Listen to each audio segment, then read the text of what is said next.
नीलकण्ठाय मृत्युञ्जयाय सर्वेश्वराय सदाशिवाय श्रीमन्महादेवाय नमः।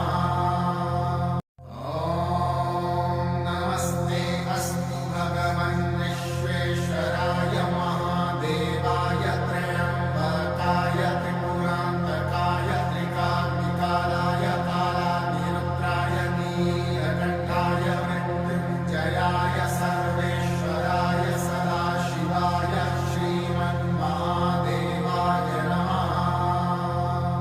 ॐ नमस्ते अस्तु भगवन् विश्वेश्वराय महादेवाय त्र्यम्बकाय त्रिपुरान्तकाय त्रिकाग्निकालाय कालाग्निरुद्राय नीलकण्ठाय मृत्युञ्जयाय सर्वेश्वराय सदाशिवाय श्रीमन्महादेवाय नमः।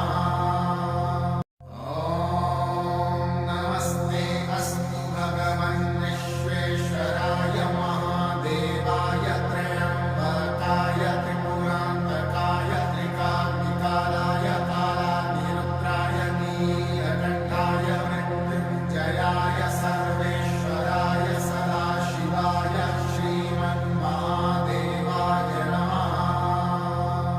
ॐ नमस्ते अस्तु भगवन् विश्वेश्वराय महादेवाय त्र्यम्बकाय त्रिपुरान्तकाय त्रिकाग्निकालाय कालाग्निरुद्राय नीलकण्ठाय मृत्युञ्जयाय